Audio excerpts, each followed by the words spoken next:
Shabbat Shalom. I hope you're all keeping well. Just for those who don't know, my name is Andrew Hodkinson, and every week I put out a teaching, 6 p.m. Jerusalem time, if all goes to plan, from a Hebraic Torah keeping perspective. So if you wish to subscribe, feel free. This week, just to say apologies for last week. I believe the audio wasn't good, and I'm trying some new things with OBS Studios and how to rework slides so that the editing process is just a bit easier, especially for the weekly nature of these videos I'm putting out. So a lot of teething issues, but hopefully, I think over the next few weeks as I progress, hopefully I can um, get better. All right. So this week, I want to talk about the second coming, how it's patterned to um, the Exodus, and the reconstituting of Israel and the real setting apart of Israel as God's people, even in a second coming um, narrative. Now, when you listen to people like Dr. Michael Brown, Arnold Fruchtenbaum, on the other side of the aisle, you've got John MacArthur, John Piper, N.T. Wright. Even within the Christian or believing world, they're saying this more and more that we should not be so heavenly minded, because a lot of people are like, well, no, we just die and go to heaven. We don't even talk about the resurrection, what's going to happen at the resurrection. And many of these men are saying that there will be a reconstituting of Israel, um, and that this is a really important part um, of the story. Now, Israel is obviously a loaded definition, and I think that's where there needs to be clarity and understanding a commonwealth and Joseph and Judah, which is a bit complicated, but we'll see how that shapes up as time goes on. But usually we've been like, we interpret things like to be, we will be caught up with to him in the clouds, and he goes to prepare a place for us, as being we escape earth and go to heaven, where really it's the other way around. No, the dwelling of God will come with man. To be in the clouds is that his glory will be here over the world as the waters cover the sea. That no, the reward of heaven, the kingdom of heaven, comes to earth, and so this and in the midst of this, to still see that the story of Israel is still important. And I'm always reminded of the last question that was said of Yeshua before that ascension into heaven, where the messenger said he will return in like manner. And we know every eye will see him, this important event, the second coming.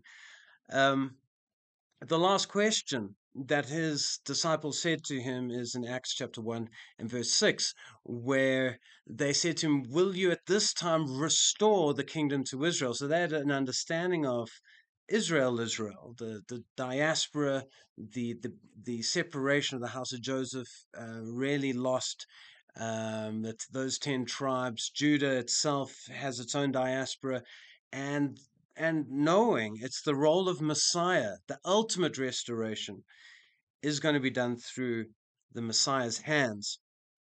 And sometimes we don't read, I think, through those glasses, those lenses of Israel, and there's going to be problems if we don't do that. And we place ourselves under curses, I really do believe. So I want to look at some of these, just some passages to look at concerning the second coming, and then to relate it to the Exodus.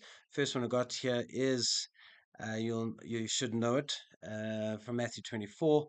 Messiah, here he says, and then shall appear the sign of the Son of Man in heaven. We'll look what to connect this to, because Isaiah speaks of the Son at the end of days.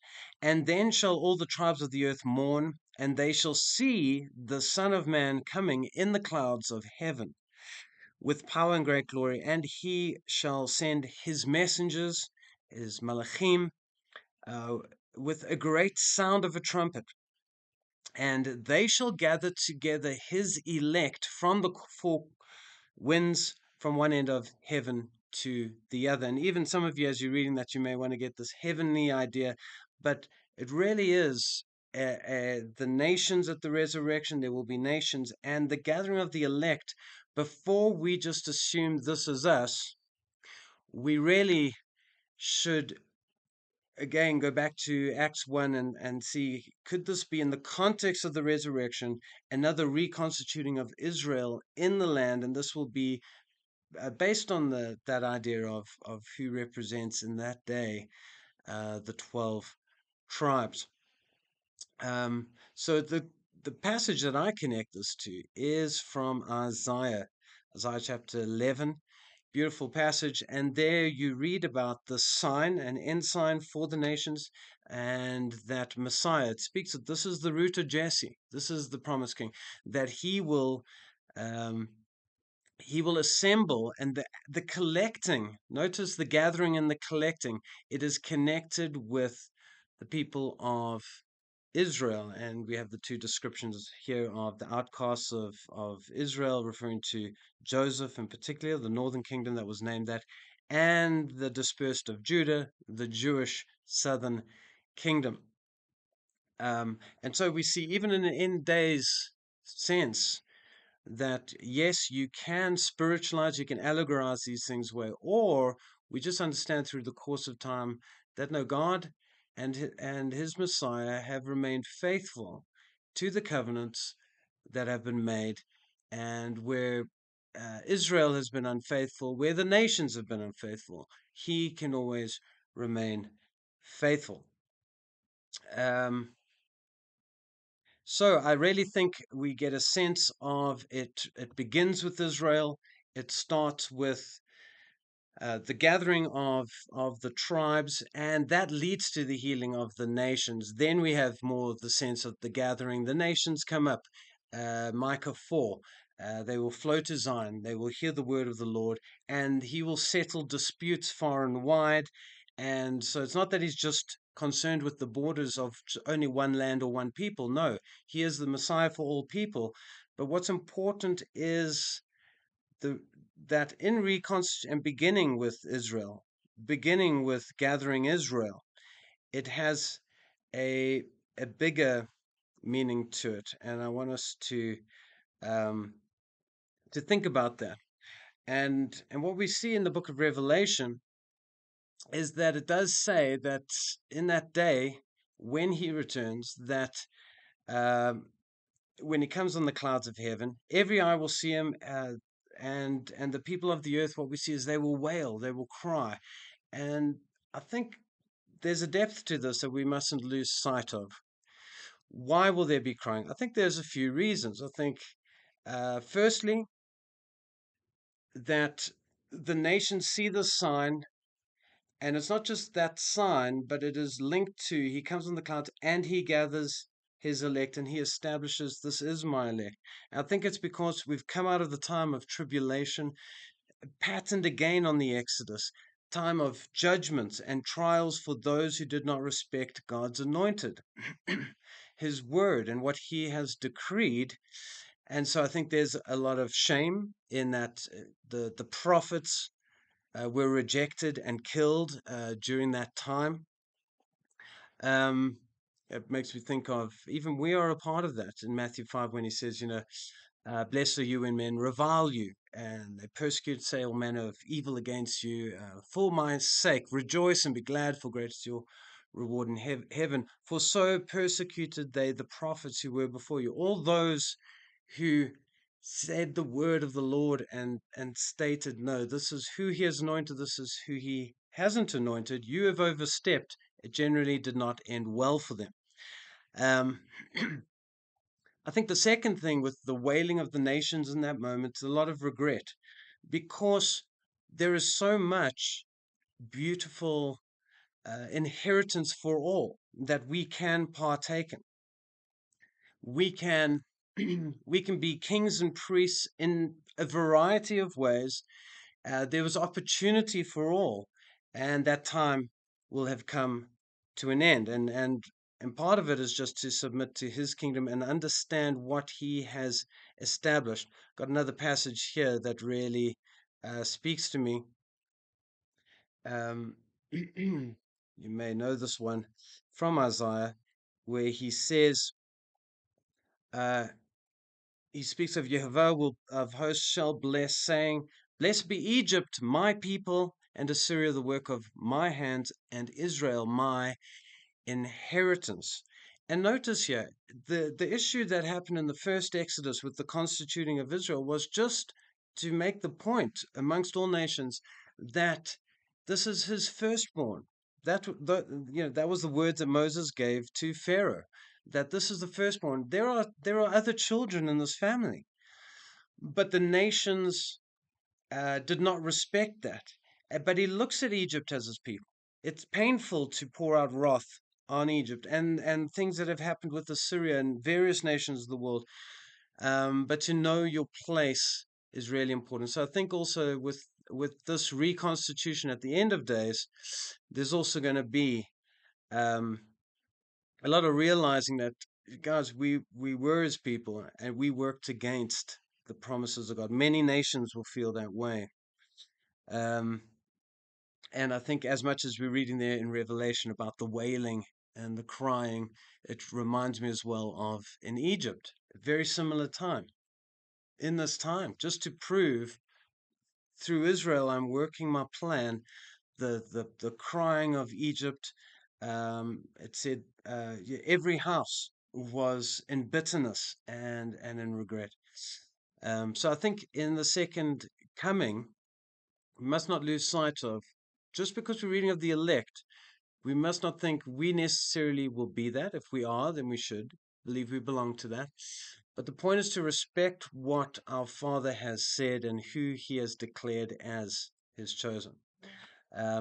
This is really important, I think, today in a world that is describing Jewish people in Judea as occupiers, colonialists, that their presence there is a form of apartheid, and and this is going to have consequences.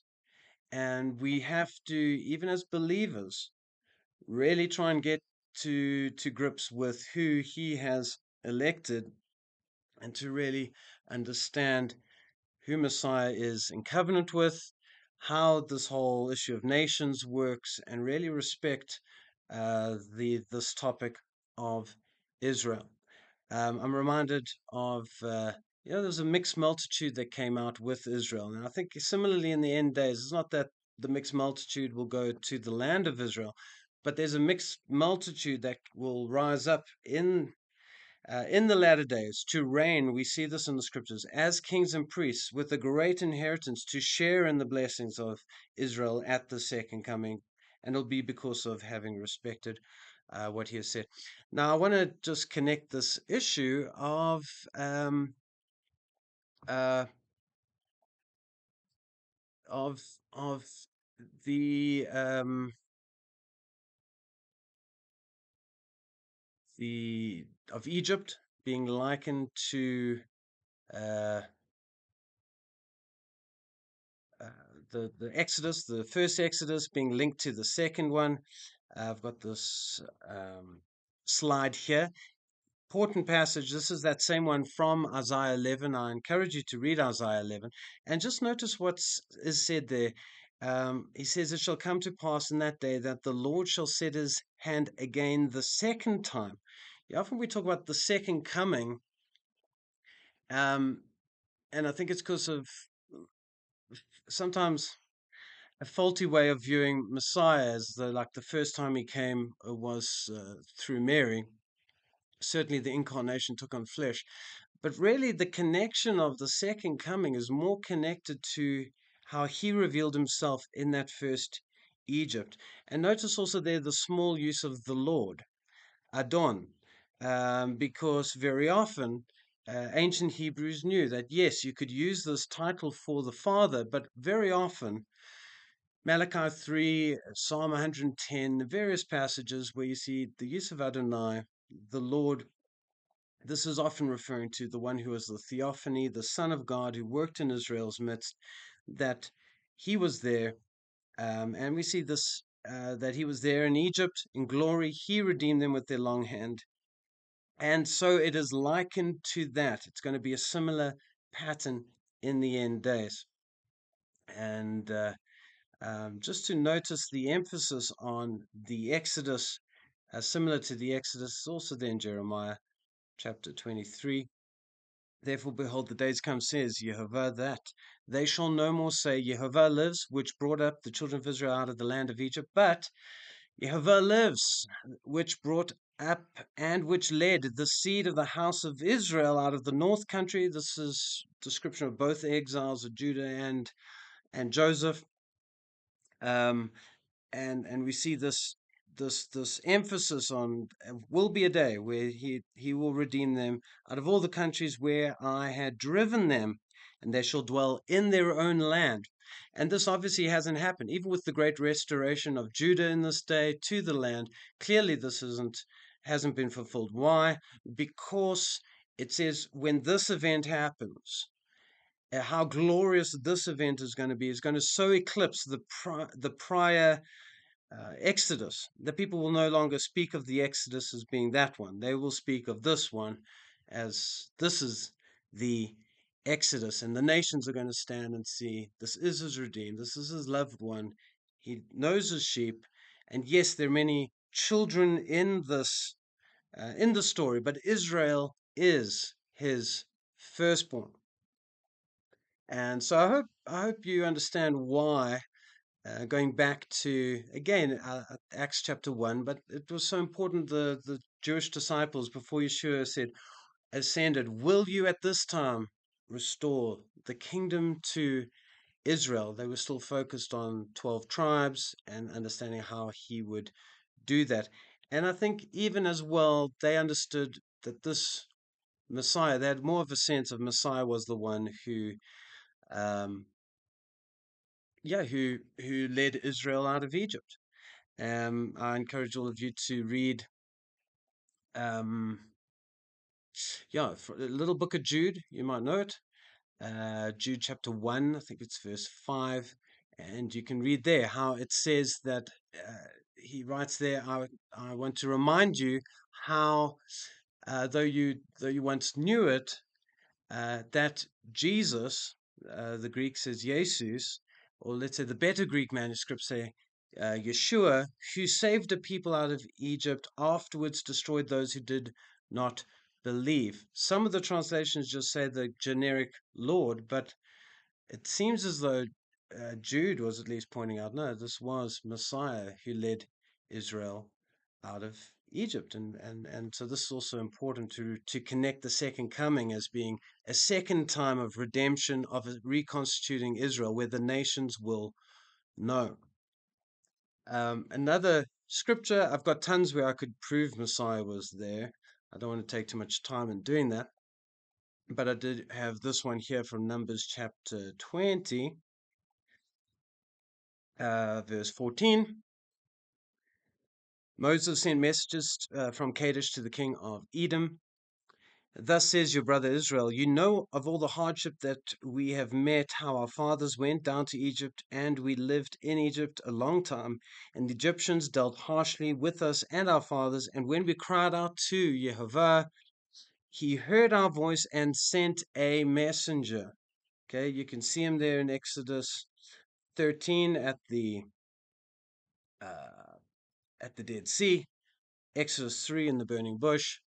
Um, we can see him there, and so they would have understood, no, this is the one, this is the sent one of the Father who restores our people, establishes our people as a nation, and in whom we are in covenant with. That's what they would have originally believed. So modern Judaism, post-temple, second temple Judaism, is different in this regard. They don't emphasize this as much, but here we see, no, he sent a messenger and brought us out of Egypt.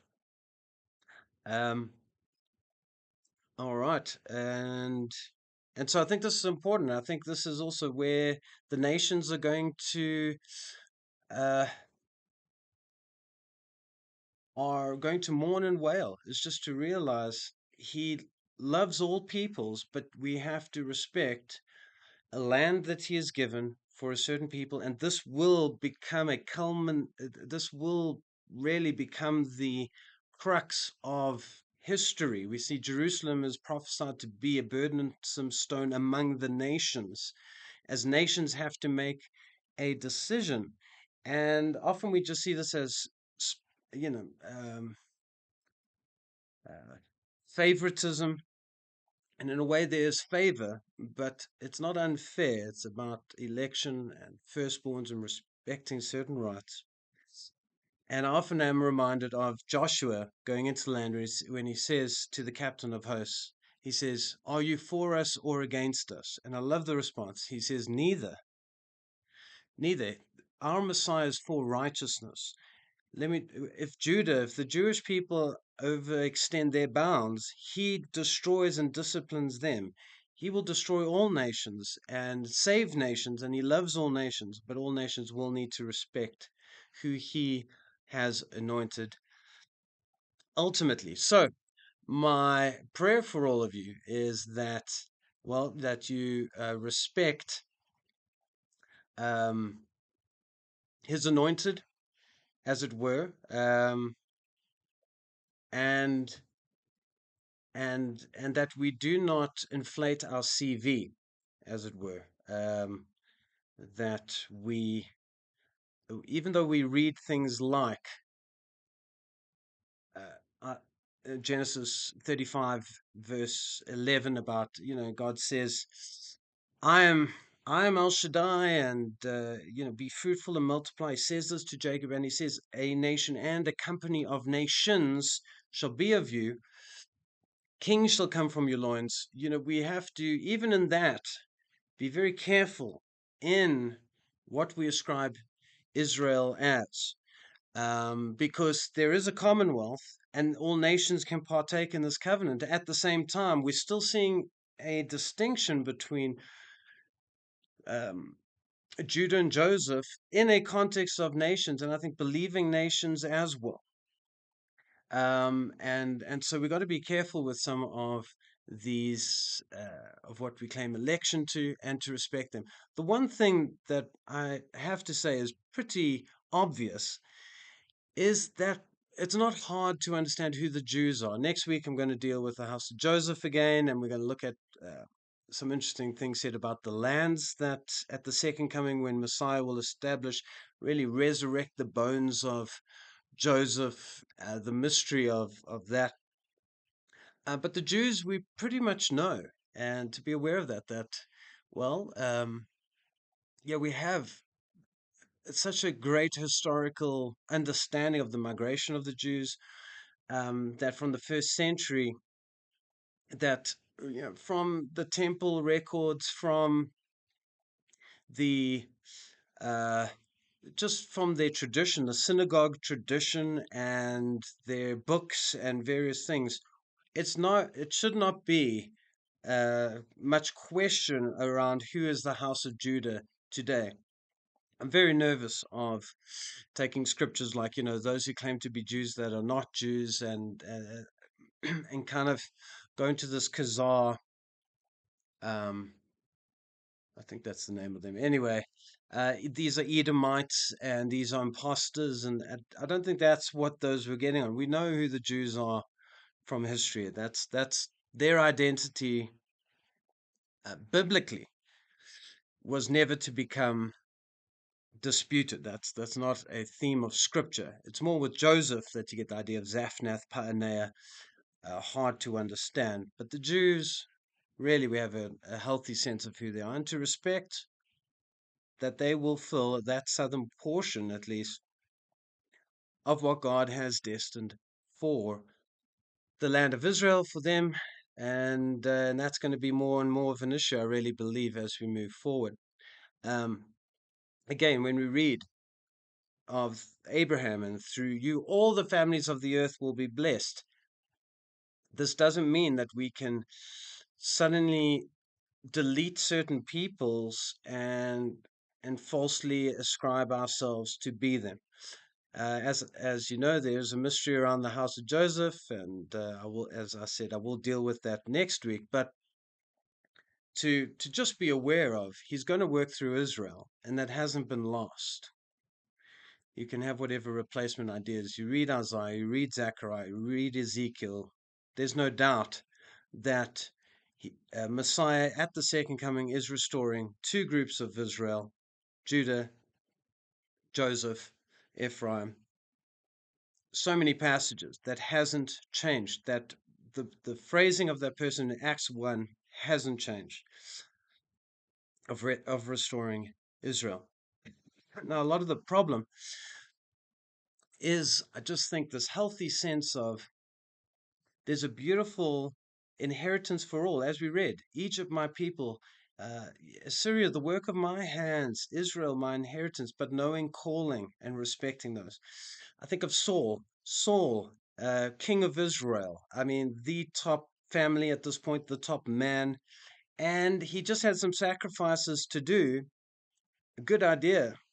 Well, he was meant to kill them all, but let's just say killing some clean animals for God, and and yet he had no right to. He was not elect for it. Election is so important, otherwise things just start going bad. Think of Nadab and Abihu. They could go into the Holy of Holies, yet they were not the lawgiver. They could not make their own kind of incense fire offering. They had to do it according to the one who's elect to give the law. And they didn't listen to that. It didn't end well with them. Think of Korah. Think of his rebellion. Oh no, the all Israel is holy. He even used the kings and priests thing to push his agenda.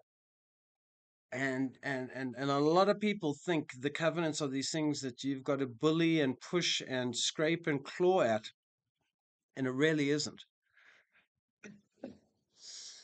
So don't inflate your CV. I think this is what's important, and the nations are going to be tested in this regard. As we get a sense of, no, Israel does have a place, and God is making known on the earth that this is a burdensome issue, and we need to respect the God of Abraham, Isaac, and Jacob. All right, so as the nations are jockeying, I'm looking up in Syria. I think it's very interesting. Uh, it's always been a contentious area, that the two rivers there, the Tigris and the Euphrates, Iraq, Iran, Syria, going through Lebanon. It's always been a key area. It's very interesting to see what's happening. And as nations are pushing and pulling and seeking dominance in all of these things, I must say I find consolation, and I'm mindful of in the final reckoning. Messiah's kingdom is not of this world, and to always be mindful of that. And I love what he said in Matthew chapter 5, where he said, "Blessed are the meek, for they shall inherit the earth." And so we know this. We know the description in the Gospels is that many will come from the east and the west and be gathered to the feast of Abraham, Isaac, and Jacob, but the sons will be thrown outside. There is no favoritism, but we will need to respect who our fathers elected as sons in a certain way, sons in a different sense, priests, kings in certain ways, to be very mindful of that and respect him in these things. So next week we'll look at how I think Joseph will also be reconstituted. This will be a real miraculous event, connected also with the second coming. We're getting, let's say, dreams and visions of how this may occur, but really this will be the work of Messiah. And connecting it to what's unique with Joseph and the that task of taking the bones from his grave when Israel left Egypt. And you really, with Joseph, Rachel, we'll get into these things that you got to believe in life from the dead. And our Messiah will show this at the second coming, I really believe. So, anyway, Shabbat Shalom. I pray you're well. And yeah, many blessings.